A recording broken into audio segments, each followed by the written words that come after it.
क्या आपने कभी सोचा है कि आज के दौर में वजन कम करने और खुश रहने की जद्दोजहद इतनी मुश्किल क्यों हो गई है? देखिए, सच कहूं तो इसमें हमारी कोई गलती नहीं है। असलियत यह है कि एक बेहद चालाक और सोचे समझे फूड सिस्टम ने चुपके से हमारी बायोकेमिस्ट्री को पूरी तरह से हैक कर लिया है। इस एक्सप्लेनर में हम इसी कड़वे सच से पर्दा उठाने वाले हैं और देखेंगे कि कैसे हमारे ही शरीर के साथ एक बहुत बड़ा खेल खेला जा रहा है। अब एक बहुत ही अजीब बात पर गौर कीजिए। आज हर तरफ कैलोरी गिनने और नई नई डाइटिंग का जुनून सवार है। हम पहले से कहीं कम खा रहे हैं, सख्त रूटीन फॉलो कर रहे हैं, लेकिन फिर भी पूरी दुनिया में मोटापा और क्लिनिकल डिप्रेशन जैसी बीमारियां रॉकेट की तरह आसमान छू रही हैं। ये कितना बड़ा विरोधाभास है। हम इतनी कोशिशें कर रहे हैं, फिर भी पहले से ज्यादा भारी और उदास हैं। आखिर ऐसा क्यों हो रहा है? इस पहेली को डिकोड करने के लिए हम एंडोक्रिनोलॉजिस्ट डॉक्टर रॉबर्ट लस्टिग के रिसर्च के जरिए एक रोड मैप फॉलो करेंगे। हम बात करेंगे कैलोरी के मिथक की, आनंद और खुशी के फर्क की, फ्रुक्टोस नाम के मीठे जहर की, फैट के अलग अलग डिपो की, फूड इंडस्ट्री के खेल की और अंत में अपनी मेटाबॉलिक हेल्थ को वापस कैसे पाएं। तो चलिए सीधा मुद्दे पर आते हैं। सबसे पहले बात करते हैं हमारे पहले टॉपिक की, कैलोरी का मिथक। हम बचपन से सुनते आ रहे हैं कि हर कैलोरी बराबर होती है ना? चाहे वो गाजर से मिले या डोनट से। लेकिन डॉक्टर लस्टिग का ये बयान देखिए। वो सीधे तौर पर कहते हैं कि मैं यहाँ कैलोरी को मापने की इकाई के रूप में खत्म करने आया हूँ। कैलोरी बकवास है। बूम! ये एक ऐसा सच है जो फिटनेस इंडस्ट्री के पुराने दावों और हमारी सदियों पुरानी सोच की पूरी तरह धज्जियां उड़ा देता है। देखिए, हमारा शरीर कोई ओवन या बॉम्ब कैलोरी मीटर नहीं है जो बस खाने को जलाकर उसकी गर्मी मापे।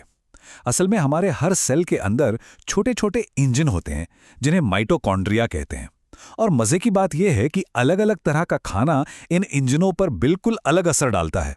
कुछ मॉलिक्यूल से ये इंजन तेज भागते हैं और कुछ से एकदम ठप पड़ जाते हैं। इसलिए सिर्फ कैलोरीज का हिसाब लगाना बिल्कुल बेमानी है। अब आते हैं दूसरे अहम मुद्दे पर, आनंद बनाम खुशी, यानी प्लेजर वर्सेस हैप्पीनेस। हमारी मॉडर्न डाइट ने हमारे दिमाग के केमिकल्स को कैसे हैक किया है, यह समझना बहुत जरूरी है। डोपामीन और सेरोटोनिन। डोपामीन हमें पल भर का मजा देता है, जैसे चीनी खाने पर इसकी बहुत जल्दी लत लग जाती है। दूसरी तरफ है सेरोटोनिन, जो सच्ची, गहरी और लंबी शांति या खुशी देता है। अब सबसे बड़ा हैक क्या है? जब हम बहुत ज्यादा चीनी खाकर बार बार डोपामीन बढ़ाते हैं तो वो असल में हमारे सेरोटोनिन रिसेप्टर्स को मार देता है। मतलब पल भर के मजे के पीछे भागकर हम अपनी स्थायी खुशी को पूरी तरह तबाह कर रहे हैं। और ये चीनी का खेल शुरू कहां से होता है? चलिए तीसरे हिस्से पर चलते हैं, फ्रुक्टोज, मीठा जहर।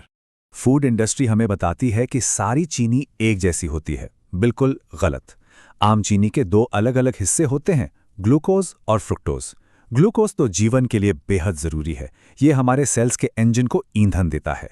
लेकिन फ्रुक्टोज, ये ज्यादा मात्रा में एक मेटाबॉलिक जहर की तरह काम करता है। ये माइटोकॉन्ड्रिया को ऊर्जा बनाने से रोकता है और सच कहूं तो हमारा शरीर इसे बिल्कुल शराब की तरह ही प्रोसेस करता है। अब जरा इस नंबर पर गौर कीजिए, 41 ग्राम। एक एडल्ट इंसान का लिवर दिन भर में मुश्किल से 12 ग्राम फ्रुक्टोज सुरक्षित तरीके से झेल सकता है। लेकिन क्या आपको पता है कि एक आम स्कूल ब्रेकफास्ट, जिसमें सिर्फ एक कटोरी सीरियल और थोड़ा सा पैक जूस होता है, वो बच्चों के शरीर में सुबह सुबह ही 41 ग्राम चीनी झोंक देता है। ये उनके छोटे से लिवर की क्षमता से कहीं कहीं ज्यादा है। ये सच में डरावना है। तो ये सारी फालतू चीनी जाती कहाँ है? ये हमें ले जाता है चौथे भाग पर, फैट के 3 डिपो। हम अक्सर सोचते हैं कि ज्यादा खाना और आलस करना ही मोटापे का कारण है। नहीं, ये सिर्फ लक्षण है। शरीर में लेप्टिन नाम का एक हार्मोन होता है। इसका काम है दिमाग को बताना कि शरीर में भरपूर ऊर्जा आ चुकी है, अब खाना बंद करो और हिलना डुलना शुरू करो। लेकिन जब हम चीनी खाते हैं तो इंसुलिन का स्तर बढ़ता है और वो इस लेप्टिन के सिग्नल को पूरी तरह से ब्लॉक कर देता है। तो दिमाग को क्या लगता है? उसे लगता है कि हम भूखे मर रहे हैं और इसीलिए हम सोफे पर पड़े रहते हैं और बस और खाने की लालसा करते रहते हैं। अब सारा फैट एक जैसा नहीं होता। इसके 3 मुख्य डिपो हैं। स्किन के नीचे वाला फैट उतना खतरनाक नहीं है। पेट का फैट जो स्ट्रेस से बढ़ता है वो नुकसानदायक है। लेकिन जो फैट सीधे लिवर में जमता है वो सबसे घातक है। फ्रुक्टोज की वजह से लिवर में जमा हुआ सिर्फ 250 ग्राम फैट भी जानलेवा हो सकता है। यहीं से स्किनी फैट का कॉन्सेप्ट आता है। यानी कोई बाहर से एकदम फिट और दुबला पतला दिख सकता है, लेकिन अगर उसका लिवर फैट से भरा है तो वो अंदर से बहुत बुरी तरह बीमार है। अब सवाल ये उठता है कि अगर ये इतना ही बुरा है तो हम इसे खाना छोड़ क्यों नहीं देते? इसका जवाब हमारे 5वें पॉइंट में है, फूड इंडस्ट्री का हैक। जरा इस आंकड़े को देखिए। सुपरमार्केट में रखे 73%, जी हाँ 73% पैक्ड सामानों में जानबूझकर अलग से चीनी मिलाई जाती है। फूड इंडस्ट्री का फॉर्मूला बहुत सिंपल है। वो असली खाने से उसका नेचुरल फाइबर निकाल देते हैं और उसमें चीनी भर देते हैं। ऐसा इसलिए ताकि वो खाना सालों तक शेल्फ पे खराब ना हो और हमें उसे बार बार खाने की भयंकर लत लग जाए। और कहानी सिर्फ चीनी पर खत्म नहीं होती। क्या आपने ओबेसो जीन्स का नाम सुना है? ये प्लास्टिक, पैकेजिंग और कीटनाशकों में छिपे ऐसे अदृश्य केमिकल्स हैं जो बिना कोई कैलोरी बढ़ाए ही हमारे शरीर की फैट सेल्स को बड़ा कर देते हैं। मतलब हम अनजाने में एक ऐसे एनवायरनमेंट में जी रहे हैं जो हमें बाहर से ही मोटा और बीमार बना रहा है। तो क्या सब कुछ खत्म हो चुका है? बिल्कुल नहीं। हमारा छठा और आखिरी सेक्शन इसी बारे में है, मेटाबॉलिक हेल्थ की वापसी। इस ट्रैप से बाहर निकलने के लिए हमें किसी जादू या क्रैश डाइट की कोई ज़रूरत नहीं है।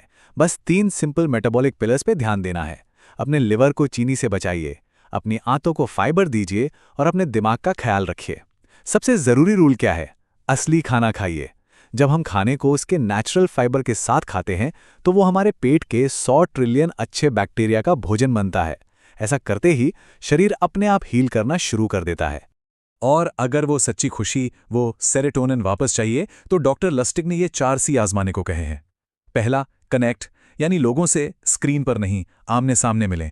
दूसरा, कंट्रीब्यूट, यानी दूसरों की मदद करें। तीसरा, कोप, यानी अच्छी नींद और एक्सरसाइज से स्ट्रेस को मैनेज करें। और चौथा, कुक, यानी असली खाना खुद पकाएं। ये चारों काम हमारे स्ट्रेस हार्मोन को कम करते हैं और खुशी को बढ़ाते हैं। तो इस पूरे एक्सप्लेनर का निचोड़ क्या है? क्या अब वक्त नहीं आ गया है कि हम कैलोरी गिनने का ये बेकार का ड्रामा छोड़ दें और अपनी बायोकेमिस्ट्री को असल पोषण देना शुरू करें? अगली बार जब खाने की प्लेट आपके सामने हो तो एक पल रुककर सोचिएगा, क्या हम अपने शरीर को पोषित कर रहे हैं या इस हैक हुए सिस्टम का शिकार बन रहे हैं? जानकारी ही असली ताकत है और अब इस ताकत का इस्तेमाल करने का समय आ गया है।